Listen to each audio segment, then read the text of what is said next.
बिस्मिल्लाहिर्रहमानिर्रहीम। अस्सलाम वालेकुम नाजरीन, मैं मौलाना फैसल एडवोकेट और मैं अपने यूट्यूब चैनल के जरिए आपसे मुखातिब हूँ। नाजरीन, पहली दरख्वास्त तो मेरी ये होगी कि वो अहबाब जिन्होंने मेरा चैनल सब्सक्राइब नहीं किया, मेहरबानी फरमाकर वो मेरा चैनल सब्सक्राइब कर लें ताकि मेरी नेक्स्ट वीडियोज़ जो हैं वो आसानी से आप तक पहुँचती रहें। नाजरीन, आज की वीडियो में हम बात करेंगे कि शहबाज शरीफ साहब जो हैं उनके अज़ाइम खुलकर सामने आ गए हैं, उन्होंने क्या कहा है इस पर आपसे बात करेंगे। उसके साथ साथ जहांगीर तरीन साहब से हाथ हो गया, इस्तेकाम पाकिस्तान पार्टी जो है एक फिल्म बनाने की कोशिश की गई थी कुछ इदारों की जानिब से, लेकिन ये फिल्म चलती नजर नहीं आ रही। और उसके साथ साथ कप्तान ने भी आज खुलकर खतरे का इजहार कर दिया है, और वो इजहार क्या है उस पर भी बात करेंगे। उसके साथ साथ अब्दुल कादिर पटेल वो भी एक मुश्किल में गिरफ्तार हो गए हैं, फंस गए हैं मुश्किल में। वो मुश्किल क्या है उस पर भी आपसे बात करेंगे। पहले तो बात ये करते हैं कि शहबाज शरीफ साहब जो हैं उन्होंने अपने अज़ाइम जो है वो कैसे सामने उनके आए हैं और उन्होंने क्या कहा है। पहली तो बात उन्होंने ये की है कि आज उन्होंने ये गुफ्तगू की है, और बुनियादी तौर पर ये गुफ्तगू की गई है वो IMF का जो पाकिस्तान को कर्ज देने का जो एक मुआहदा था वो तय पाने के बाद उन्होंने कहा कि जी IMF से मुआहदा होना हमारे लिए लम्हे फ़ख्र नहीं बल्कि लम्हे फ़िक्र है। ये बात बिल्कुल उनकी दुरुस्त है कि ये कोई किसी कौम के लिए ये बिल्कुल फ़ख्र का लम्हा नहीं होता जब वो कर्ज लेकर अपनी मईशत को दुरुस्त करती है, उसके लिए वाकई फ़िक्र का लम्हा होता है। लेकिन उसके साथ साथ शहबाज शरीफ साहब अगर माजी में देखें तो जब 90 में उनके भाई नवाज शरीफ साहब आए तब क्या हुआ, और फिर जब 1997 में ये लोग आए तब क्या हुआ, और फिर 2013 के इलेक्शन में जब पाकिस्तान मुस्लिम लीग नून की हुकूमत बनी तब कितने कर्ज लिए गए। अगर इस पर भी वो साथ साथ रोशनी डाल देते तो शायद ज्यादा अच्छा था। तो फिर उन्होंने ये भी कहा है कि जी चूंकि अब ये हमारे लिए लम्हे फिक्र है, लम्हे फख्र नहीं है। फिर उन्होंने वो मुआहदे की जो तफसीलात थी वो भी सामने रखी कि जी पहली किस्त जुलाई में मिलेगी जो $1.1 अरब होगी। और फिर उन्होंने बिलावल का भी जिक्र किया कि जी बिलावल भुट्टो के जरिए अक़वाम मुत्तहिदा के जनरल सेक्रेटरी ने पैगाम दिया कि पाकिस्तान को मजीद अगर कोई मदद दरकार है तो वो हाजिर है। लेकिन एक और बात जो उन्होंने की है मैं ये समझता हूँ वो बड़ी अहम बात है। उन्होंने कहा कि जी हर इदारा यानी या तमाम इदारे अगर 15 से 20 साल तक अपनी हदूद में काम करें तो कामयाबी पाकिस्तान के कदम चूमेगी। ये किसको कहा गया है? बुनियादी तौर पर पाकिस्तान में एक ही इदारा है जो दीगर इदारों के काम में मुदाखलत करता है, और वो सब जानते हैं कि वो इदारा कौन सा है। तो ये बुनियादी तौर पर उस इदारे को मैसेज कन्वे किया गया। वो लोग जो पहले ये बात करते थे कि नवाज शरीफ साहब जो हैं वो इस्टेब्लिशमेंट के लिए काबिल कबूल नहीं है, वो जब भी इक़्तिदार में आती हैं तो वो इस्टेब्लिशमेंट के लिए मसाइल पैदा करती हैं और उनके अंदर का एक जो डिक्टेटर है वो सामने आ जाता है, इसीलिए फिर उनको उनकी छुट्टी करानी पड़ती है। और गुज़श्ता 1 साल या सवा साल से मुस्लिम लीग नून की हुकूमत होने के बावजूद नवाज शरीफ साहब का पाकिस्तान में ना आना इस चीज़ की वाज़ेह गमाज़ी करता है कि इस्टेब्लिशमेंट जो है उनके लिए शायद अभी तक नवाज शरीफ जो है वो काबिल कबूल नहीं है।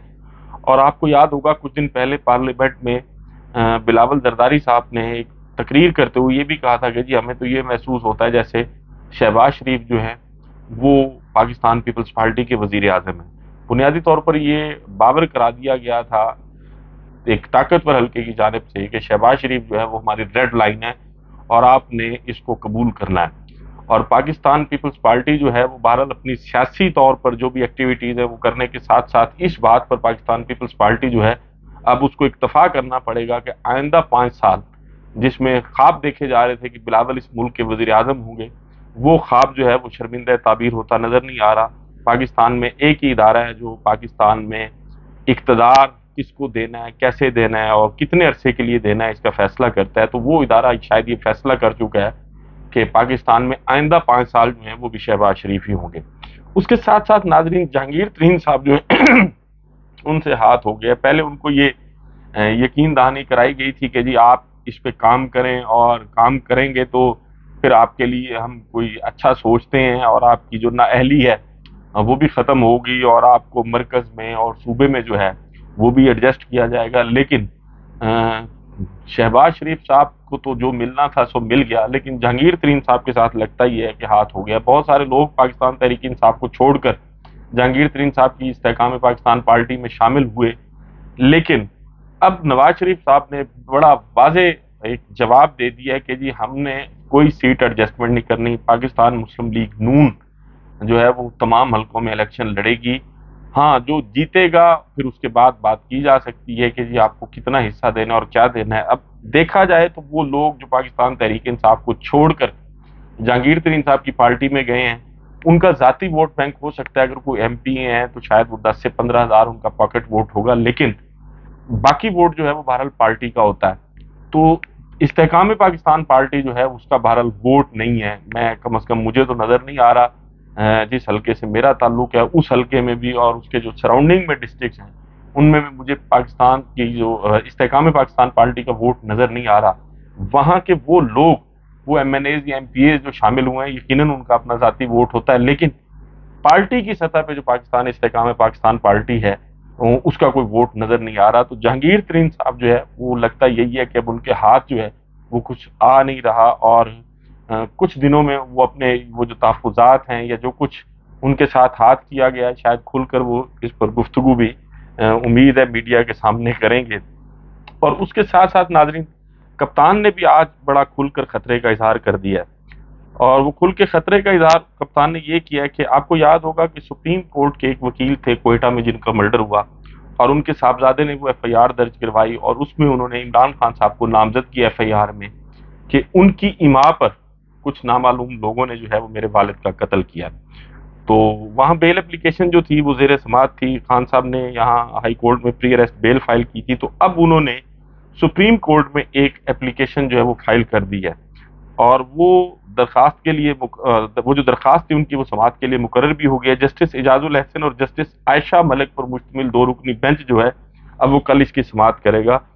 چیئرمین جو ہے تحریک انصاف کے، انہوں نے کہا کہ جی سپریم کورٹ میں درخواست دائر کرتے ہوئے کہ جی میرا یہ مقدمہ جو ہے وہ اسلام آباد پرنسپل سیٹ پر اس کی سماعت کی جائے، اور انہوں نے یہ بھی استدعا کی ہے کہ ان کی زندگی خطرے میں ہے اور خطرے کے پیش نظر کوئٹہ کا سفر نہیں کر سکتا، مقدمے کی سماعت کوئٹہ میں کرنے سے روکنے کی استدعا کی گئی ہے، اور سپریم کورٹ نے یہ درخواست جو ہے وہ ان کی کل سماعت کے لیے مقرر بھی کر دی ہے۔ اب ہوگا کیا یہ تو ظاہر ہے کچھ کہنا قبل از وقت ہے، اس پر بھی سماعت ہونی ہے، اور اگر سپریم کورٹ نے یہ محسوس کیا کہ عمران خان صاحب کی اپریہنشنز جو ہیں وہ درست ہیں تو پھر وہ سماعت جو ہے وہ پرنسپل سیٹ پر یقیناً اس کی ہو سکتی ہے۔ سپریم کورٹ آف پاکستان کو یہ اختیار حاصل ہے کہ وہ کسی بھی پاکستان میں چلنے والے مقدمے کی سماعت جو ہے اس کو کہیں منتقل کر سکتی ہے۔ یہ آئینی طور پر، قانونی طور پر سپریم کورٹ کا استحقاق ہے۔ ویسے اگر بادی النظر میں دیکھا جائے تو عمران خان صاحب کی یہ اپریہنشن غلط نہیں ہے۔ وزیر آباد میں ان پر قاتلانہ حملہ ہوا،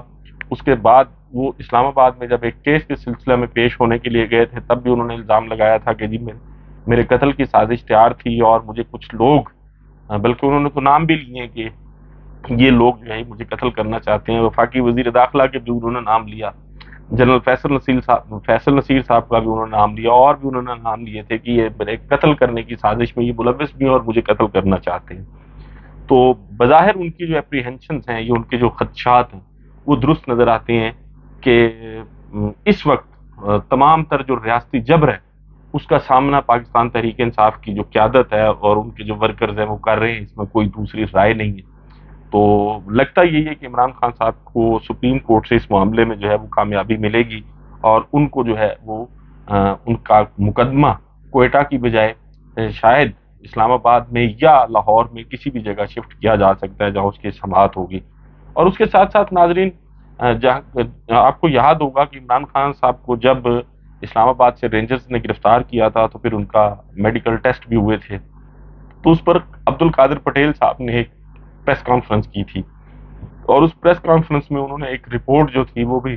میڈیا کے لوگوں کو دکھائی تھی، اور بڑے مضحکہ خیز قسم کے الزامات لگائے تھے۔ وہ ان کے بلڈ ٹیسٹ کی یا غالباً یورین ٹیسٹ کی رپورٹ تھی، تو اور عبد القادر پٹیل صاحب نے جو باتیں کی تھی تو وہ شاید دنیا میں وہ ٹیسٹ جو ان کا کیا گیا تھا اس میں کہیں بھی آج تک کسی ڈاکٹر نے نہیں بتائی تھی، اور پھر انہوں نے کچھ ایسی گفتگو کی تھی جو یقیناً قابل اعتراض تھی۔ تو عمران خان صاحب نے انہیں 10 ارب روپے کے ہرجانے کا نوٹس بھجوا دیا تھا، اس نوٹس کا ان کی جانب سے جواب نہیں دیا گیا، تو پھر عمران خان صاحب کی جانب سے کورٹ میں کیس فائل کر دیا گیا تھا، اور اس کیس میں آج عبد القادر پٹیل صاحب جو ہیں ان کو کورٹ نے طلب بھی کر لیا۔ عمران خان صاحب کے جو وکیل تھے بیرسٹر ابوذر سلمان نیازی، انہوں نے یہ اپلیکیشن گزاری تھی، کیس فائل کیا تھا، اور ان کو آرگومنٹ سننے کے بعد अब्दुल कादिर पटेल साहब जो हैं उनको 26 मई की प्रेस कॉन्फ्रेंस जो उन्होंने की थी इमरान खान के खिलाफ, जो उन्होंने एक प्रोपेगेंडा किया था या इल्जामात लगाए थे, तो उनमें उनकी जो है वो तलबी भी कोर्ट ने शुरू कर दिया प्रोसेस तलबी का। अब इसमें कोई दूसरी राय नहीं है कि अगर आप किसी शख्स पर कोई इल्ज़ाम लगाते हैं तो उसको साबित करना यकीनन आपकी जिम्मेदारी होता है। तो अब्दुल कादिर पटेल साहब ने जो इल्ज़ामात लगाए थे इमरान खान साहब पर अपनी प्रेस कॉन्फ्रेंस में, वो मेरे जैसा एक कानून का तालिब इल्म और वो लोग जो इस कानून को बड़ा ही बारीकी और इन सब मूशगाफियों को अच्छी तरह से जानते हैं, उनको पता है कि अब्दुल कादिर पटेल साहब जो है वो अपने इल्ज़ामात जो है वो साबित नहीं कर सकते। अब जाहिर है जहां इल्ज़ामात साबित नहीं होंगे तो फिर अब्दुल कादिर पटेल साहब जो है वो उनको इसका जवाब देना पड़ेगा कि अगर वो इल्ज़ामात साबित नहीं कर सकते तो फिर क्यों ना ये झूठे इल्ज़ामात लगाने के खिलाफ लगाने के लिए उनके खिलाफ कार्रवाई की जाए। तो लगता ही यही कि अब्दुल कादिर पटेल साहब जो है वो मुश्किल में फंस गए। उनके लिए एक बड़ा आसान काम था, एक ऑप्शन मौजूद था कि अगर वो इमरान खान साहब पर जो इल्ज़ामात उन्होंने लगाए थे वो वापस ले लेते कि जी मुझे तो डॉक्टर की जानिब से ये ब्रीफ किया गया था और मैं चूंकि कोई मेडिकल का आदमी हूं नहीं, इसलिए मैंने गुफ्तगू की थी, अगर इमरान खान साहब की इससे दिल आज़ारी हुई है तो मैं वो तमाम इल्ज़ामात वापस लेता हूँ, इमरान खान साहब से माजरत करता हूँ। लेकिन चूंकि उनकी जानिब से ऐसा नहीं किया गया तो अब मामला जो है वो कोर्ट में आ गया है और कोर्ट में तो फिर जाहिर है अब्दुल कादिर पटेल साहब को अपने इल्ज़ामात को साबित करना होगा और अगर वो साबित करने में नाकाम रहते हैं तो फिर दूसरी सूरत में उन्हें जुर्माना अदा करना पड़ सकता है। उसके साथ साथ नाजरीन, सुप्रीम कोर्ट ऑफ पाकिस्तान में बहुत सारे अहम केसेस ज़ेर समाअत हैं। लगता नहीं है कि इस जो मौजूदा हमारे चीफ जस्टिस साहब हैं इनके दौर में अब कोई फैसला हो, और अगर कोई फैसला हुआ भी तो उसका यकीनन हशर उस फैसले वाला होगा जो 14 मई को